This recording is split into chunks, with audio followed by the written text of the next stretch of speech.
Hello and welcome to Consulting Conversations with Kris and Katie. I am Katie, the founder of Elevate Online, joined today by Kris, the founder of Evergreen Leadership, and together we created Leap to help others start and grow their consulting businesses swiftly, smartly, and with support.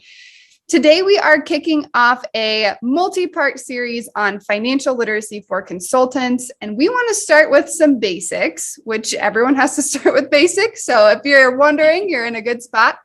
But Kris, we want to talk about the difference between revenue and profitability. So could you start us off by kind of introducing what revenue is? Absolutely, because that's where you start, right? Right. And you will also hear people talk about revenue in terms of the top line, because in financial documents, you start with revenue or sales, and then you subtract out all your expenses to get to what you're going to talk about, which is profit. But revenue basically is that income that comes in. And it can come in from a variety of different sources. It might be direct consulting. It might be you sell a book. It might be you do a speaking engagement, but it's all that stuff that comes in.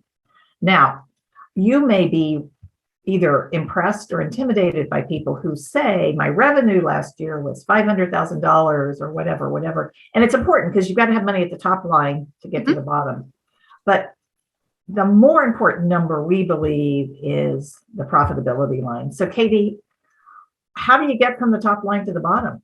Yeah. So what we're talking about is profit, right? Is that bottom line? We're getting there.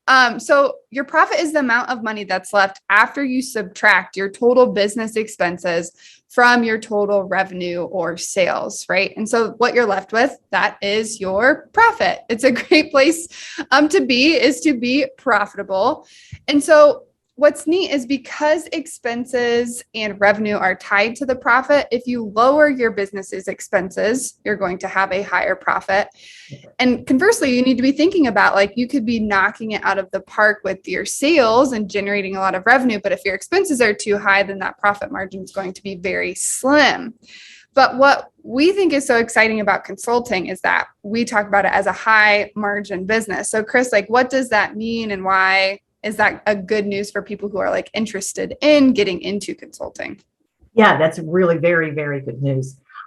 So when you think about margin, it's that percentage of profitability to your top line.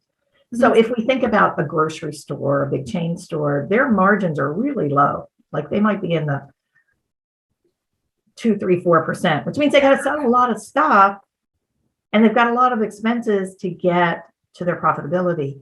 With a consultant, as long as you're controlling your expenses, a lot of that money can drop down to profitability. You're not going to be able to do this without any expenses, but the amount of expenses you have are going to be far less in comparison to the total sales. So, it's not unusual for consultants or freelancers to be able to drop 50, 60, 70, maybe even 80%, depending on the expenses that they have, down to the bottom line. So that's really good news, right?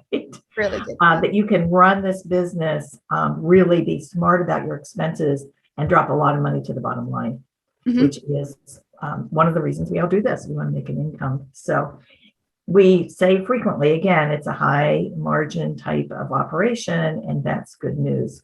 That is. So, it's important, I think, to understand how finances work because you are a small business person, and it's important to understand how to maximize your profit, how to maximize your sales. Both of those are going to help you. So we put together lots of free and paid resources. And if you want to learn more about how to grow and make your consulting business or your freelancing business profitable, go here.